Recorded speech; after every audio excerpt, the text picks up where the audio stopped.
Classes का main purpose क्या है? डेटा को बाइंड करना।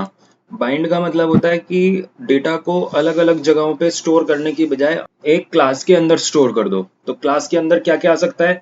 मेथड्स आ सकते हैं, यानी कि फंक्शंस, कंस्ट्रक्टर, वेरिएबल्स, ये सारी एक क्लास के अंदर आ सकती है। तो इसका एक एग्जांपल देख रहे हैं। एक क्लास बनाई हमने स्टूडेंट के नाम से, और फिर उसके अंदर हमने क्या कर दिया? कंस्ट्रक्टर बना दिया, और उसके अंदर एक मेथड बना दिया। फिर इसको जो कॉल करना है, तो कॉल करने के लिए जैसे हमने पढ़ा था कि अगर कंस्ट्रक्टर है तो न्यू, जब हमने पहले बनाया था बिना क्लास के, तो कंस्ट्रक्टर एक फंक्शन की तरह बन रहा था। तो लेकिन क्लास के अंदर जब हम कंस्ट्रक्टर बनाएंगे तो उसको कंस्ट्रक्टर के नाम से ही बनाएंगे, और ये अपने आप कॉल होता है। जैसे ही ऑब्जेक्ट बनेगा, न्यू कीवर्ड से ऑब्जेक्ट मेमोरी एलोकेट करेगा और कंस्ट्रक्टर को कॉल करेगा। क्लास, और फिर क्लास का नाम हमें कैपिटल लिखना है, और फिर इसके अंदर हम लिखेंगे कंस्ट्रक्टर। कंस्ट्रक्टर कीवर्ड है, कंस्ट्रक्टर के अंदर कंस्ट्रक्टर कॉल्ड, सिंपल यही लिखा है मैंने एक console डॉट लॉग करके। यहाँ पे ये ब्रैकेट्स नहीं है, ठीक है, तो ब्रैकेट हटा दिया मैंने। अब आता है let obj equals to new, मतलब ऑब्जेक्ट बनाया हमने किसका? न्यू स्टूडेंट का। तो यहाँ पे हम लिखेंगे न्यू स्टूडेंट, यहाँ पे हम ब्रैकेट लगा सकते हैं। तो रन करते हैं तो लिखा आ गया कंस्ट्रक्टर कॉल्ड। तो जैसे कि हमने पढ़ा था कि जैसे ही हम ऑब्जेक्ट बनाते हैं, जब मैंने न्यू नहीं लिखा था तो कुछ आउटपुट नहीं आया, लेकिन न्यू लिखते ही इसने क्या कर दिया? कंस्ट्रक्टर को कॉल कर दिया। कंस्ट्रक्टर कॉल हो जाएगा यहाँ पे, और जो भी हमने कंस्ट्रक्टर के अंदर लिखा था वो अपने आप एग्जीक्यूट हो जाएगा।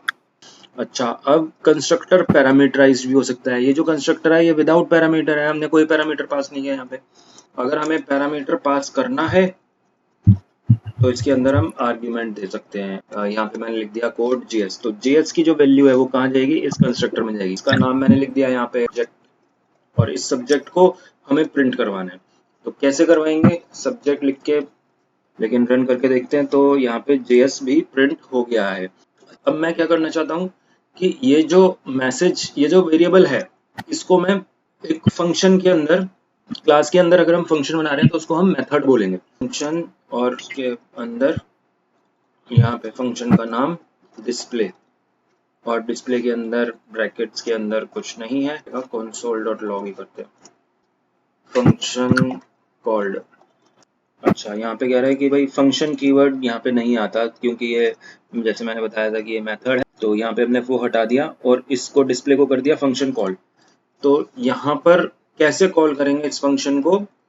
obj डॉट डिस्प्ले, ठीक है। जब हम फंक्शन को कॉल करते थे तो उसका नाम डायरेक्ट ऐसे लिखते थे, लेकिन डिस्प्ले को कॉल करने के लिए हम डायरेक्ट ऐसे नहीं लिख सकते बिना ऑब्जेक्ट के, ठीक है। यहाँ पे एरर दे रहा है, तो यहाँ पे हम obj डॉट डिस्प्ले लिखेंगे तो ये फंक्शन हमारा चल जाएगा, लिखा गया फंक्शन कॉल्ड। अगर डिस्प्ले फंक्शन है क्लास के अंदर तो उसको हम फंक्शन ना बोल के क्या बोलेंगे? मेथड। और मेथड का जो कॉलिंग का तरीका है वो डॉट से होता है। तो अब हमें क्या करना है कि डिस्प्ले जो हमने किया है, यहाँ पे नाम प्रिंट होगा उसका, जो हमने यहाँ पे कोर्स का नाम लिया, सब्जेक्ट का नाम, वो प्रिंट करवाना है हमने। तो यहाँ पे मैंने लिख दिया subject equals two comma subject. Subject variable है यहाँ पे, और ये कंस्ट्रक्टर के अंदर है तो ये पूरी क्लास के अंदर चलना चाहिए। तो चेक करके देखते हैं। तो यहाँ पर दे रहा है एरर, और सब्जेक्ट में एरर दे रहा है। तो कैसे चलाएंगे? क्लास के अंदर हमने पढ़ाई था कि जो भी कंस्ट्रक्टर के अंदर वेरिएबल है वो इससे एक स्टेप और मिस हो गया कि ये जो हमने सब्जेक्ट दिया था ये हमें डलवाना पड़ेगा सब्जेक्ट के अंदर। तो क्या लिखेंगे? यहाँ पे लिखेंगे this dot subject equals to subject. तो जो नीचे से पास किया है वो इसके अंदर जाएगा, और ये वाला वेरिएबल दिस को पास करेगा, तब जाके वो रिटर्न हो जाएगा, ठीक है। ये जो वेरिएबल है ये कुछ भी हो सकता है, सब भी हो सकता है, छोटा नाम भी हो सकता है, बड़ा नाम भी हो सकता है, कोई भी नाम हो, लेकिन ये जो वेरिएबल है ये पूरी क्लास में दिस के साथ एक्सेस हो जाएगा। सब जो लिखा है हमने ये सिर्फ विद इन अ कंस्ट्रक्टर ही रहेगा, सब वाला वेरिएबल, और ये एक ग्लोबल बन चुका है, मतलब क्लास का मेंबर बन चुका है ये। और क्लास का मेंबर का मतलब क्लास के अंदर जितने भी मेथड्स होंगे हर कोई उसको एक्सेस कर सकता है। तो ये एक्सेस हो गया। डिस्प्ले को हमने कॉल कर दिया है, और कैसे कॉल कर सकते हैं वो देखते हैं। क्या हम डायरेक्ट ही क्लास के नाम से कर सकते हैं? यहाँ पे लिखा मैंने स्टूडेंट डॉट डिस्प्ले, तो ये मना कर रहा है कि ऐसे कॉल नहीं होगा। तो ऑब्जेक्ट मतलब न्यू बनाना पड़ेगा हमें, क्योंकि कंस्ट्रक्टर है तो न्यू तो जरूरी है। तो इसके लिए हमें क्या करना होगा, भले ही हमने ऑब्जेक्ट नहीं बनाया लेकिन हम यहाँ पे लिख देंगे न्यू स्टूडेंट। स्टूडेंट के आगे ब्रैकेट्स भी आएंगे, डॉट डिस्प्ले। कंस्ट्रक्टर कॉल लिखा गया है लेकिन हमने क्योंकि वैल्यू पास नहीं करी थी सब्जेक्ट की इस कंस्ट्रक्टर में, तो सब्जेक्ट रिटर्न नहीं हुआ। लेकिन इस तरह से भी ये कॉल हो रहा है। तो स्टूडेंट के अंदर ही यहाँ पे हम कुछ पास कर देते हैं, जावास्क्रिप्ट। यहाँ पे लिखा और इसको रन करा तो जावास्क्रिप्ट ये चल रहा है। तो ये क्या था, यहाँ पे हमने ऑब्जेक्ट के अंदर बनाया था और इसको डायरेक्ट ही कॉल विदाउट ऑब्जेक्ट। तो इस तरह से भी हम क्लास के मेंबर को कॉल कर सकते हैं। न्यू कीवर्ड का मतलब पता ही चल गया कि वो कंस्ट्रक्टर को कॉल करता है। तो न्यू कीवर्ड जरूरी है, चाहे आप ऑब्जेक्ट बना रहे हो या नहीं बना रहे। एक यहाँ पे लाइन और लिखी हुई है, type of student. Type of student मतलब क्लास। जावास्क्रिप्ट के अंदर जो भी हम चीज बना रहे हैं, जैसे कंस्ट्रक्टर हमने बनाया था तो हमने पढ़ा था कंस्ट्रक्टर के अंदर कि कंस्ट्रक्टर इज अ फंक्शन। इसी तरह से क्लास को भी फंक्शन ही बोला जाता है जावास्क्रिप्ट में। और अगर हम उसका टाइप देखेंगे, टाइप ऑफ करके स्टूडेंट, तो वो फंक्शन ही रिटर्न करेगा, क्योंकि क्लास भी है फंक्शन ही है। क्लास को हम एक्सप्रेशन की तरह भी डिक्लेयर कर सकते हैं। एक्सप्रेशन का मतलब होता है कि इस क्लास का जो हमने लिखा है इसको एक वेरिएबल में डलवाएंगे। लेट एस ले लेते हैं, लेट एस इक्वल्स टू ये, तो ये एक्सप्रेशन बोलेंगे इसको, क्लास यूजिंग एक्सप्रेशन। ये एक्सप्रेशन है, यानी कि हमने उसको वेरिएबल के अंदर डलवा दिया। ये पुराना डेटा हटा देते हैं। अब हमें इसे कॉल करना है तो वो कैसे आएगा, न्यू एस डॉट एस के बाद वो भी आएंगे ब्रैकेट्स, क्योंकि आर्ग्यूमेंट्स भेजना है हमने। तो एस के अंदर यहाँ पे हमने जेएसई भेजा, डॉट और फिर डिस्प्ले। तो इस तरह से हम उसको कॉल कर सकते हैं। तो वही सेम आ रहा है आउटपुट, कंस्ट्रक्टर कॉल्ड। ठीक है, तो इसको एक्सप्रेशन की तरह कर रहे हैं। तो यहाँ पे जो स्टूडेंट लिखा है वो नहीं लिखना, वो हमने एस में डलवा दिया। और यहाँ से अगर हम स्टूडेंट हटा ही दें तब भी चल रहा है, क्योंकि अब इस क्लास का नाम का मतलब कुछ नहीं है।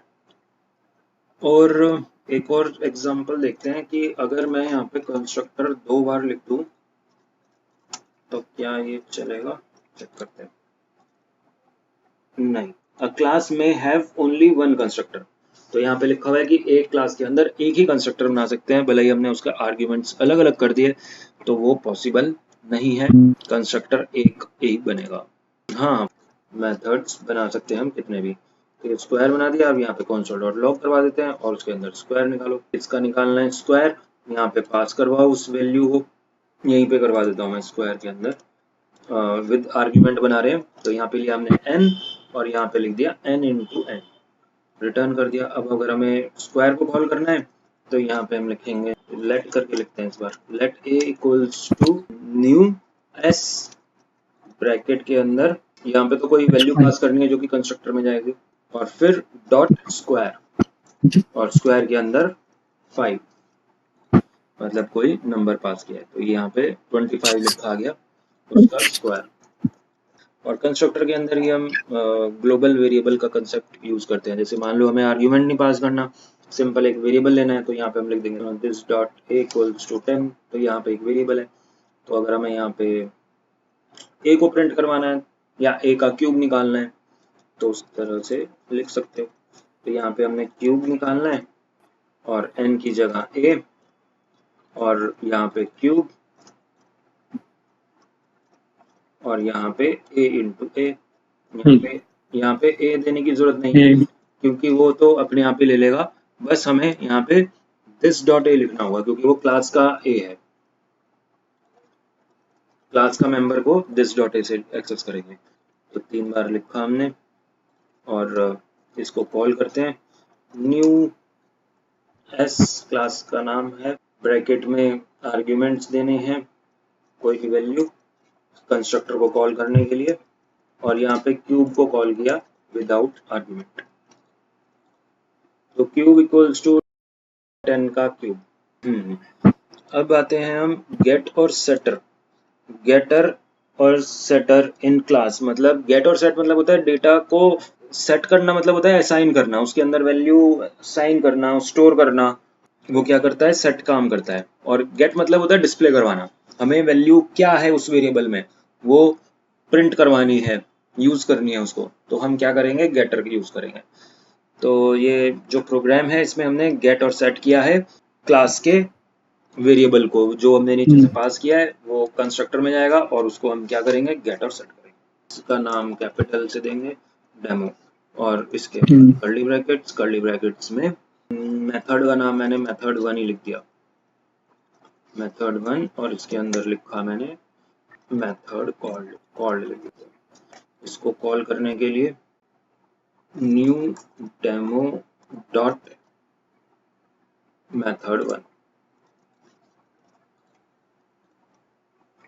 कॉल लिखा आ गया। यानी कि कंस्ट्रक्टर ऐसा नहीं है कि आपको बनाना ही बनाना पड़ेगा, डिफॉल्ट कंस्ट्रक्टर भी हो सकता है। डिफॉल्ट का मतलब जो ऑटोमेटिक बनता है, कंप्यूटर अपने आप बनाएगा ही बनाएगा। तो यहाँ पे जो न्यू है वो कंस्ट्रक्टर को तो कॉल करेगा ही, लेकिन हमने नहीं बनाया, वो डिफॉल्ट कंस्ट्रक्टर है।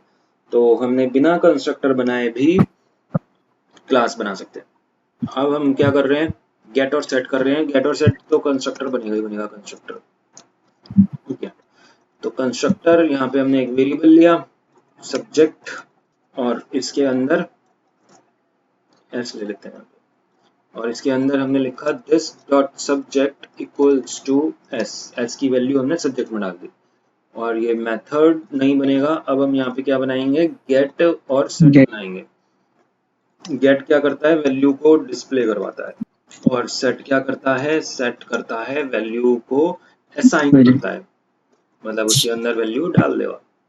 इसके अंदर जो भी वेरिएबल है, यहाँ पे सब्जेक्ट के नाम से है वेरिएबल, तो ये तो डिस्प्ले कर रहा है, तो डिस्प्ले का मतलब होता है return, return this dot subject.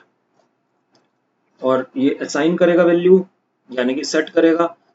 तो यहाँ पे हम लिखेंगे this dot subject equals to value, ये हमने वैल्यू असाइन कर दी। ये वैल्यू क्या है, ये एक वेरिएबल है जो कि सेट के आर्गुमेंट में आएगा।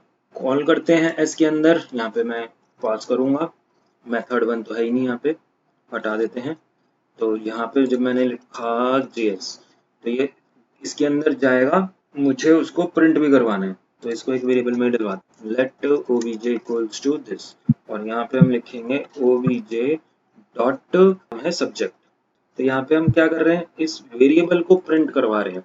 तो वेरिएबल प्रिंट करने का मतलब है ये किसको कॉल करेगा, गेट को या सेट को, गेट को सर, गेट को कॉल करेगा ये console.log, और ये वाली लाइन अब रन करते हैं इसको। तो ये JS इसने प्रिंट कर दिया है, यानी कि इसने गेट को प्रिंट कर दिया। अब मैं क्या करता हूँ, इसकी वैल्यू को बदलना चाहता हूँ मैं, सब्जेक्ट की वैल्यू को। तो यहाँ पे क्या लिखेंगे, object dot subject equals to React कर देते हैं, इसको भी प्रिंट करवा के देखेंगे। तो यहाँ पर जो कॉल होगा, ये सेट को कॉल कर रहा है, कॉल हो भी रहा है या नहीं हो रहा है, चेक करते हैं इसको। तो यहाँ पे हम लिखते हैं कुछ मैसेज, console.log, गेट ही लिख देता हूँ मैं उसमें यहाँ पे, और यहाँ पे लिख देते हैं इसके अंदर सेट। जो हमने गेट लिखा है ना, इसके अंदर किस वेरिएबल को हम गेट कर रहे हैं वो हमने नहीं लिखा है यहाँ पे, तो हम किसको कर रहे हैं, सब्जेक्ट को कर रहे हैं। तो यहाँ पे गेट सब्जेक्ट आएगा, हर वेरिएबल के लिए गेट और सेट अलग बनता है, ठीक है। रन करके देखते हैं इसको। तो यहाँ पे इस बार कॉल हुआ है, सबसे पहले सेट कॉल हुआ है। सेट क्यों हुआ कॉल, ये डेमो जो हम डाल रहे थे इसने इसको कॉल किया है, यानी कि यहाँ पे भी सेट कॉल हुआ है, क्योंकि हम यहाँ पे सब्जेक्ट में डलवा रहे हैं ना वैल्यू, तो ये डाल रहा है वैल्यू, तो ये सब सेट कॉल हुआ। सेट कॉल के बाद हमने यहाँ पे प्रिंट करवाया, तो गेट कॉल हुआ, क्योंकि हमने पहले यहाँ पे गेट लिखा है, और फिर उसके बाद जेएस प्रिंट हुआ है। जेएस क्यों हुआ, क्योंकि ये वैल्यू को प्रिंट करेगा, तो जेएस की वैल्यू प्रिंट होगी। फिर यहाँ पे हमने क्या किया है, रिएक्ट किया, तो रिएक्ट करने पे वो क्या हुआ, सेट कॉल हुआ, और फिर जब हम प्रिंट करवा रहे हैं तो गेट को कॉल किया और फिर वो वैल्यू प्रिंट हो गई। तो इस तरह से हमने ये लॉजिक देखा कि कैसे गेट और सेट का काम होता है। नॉर्मली गेट और सेट का काम इन वेरिएबल्स को एक्सेस करने के लिए ही होता है।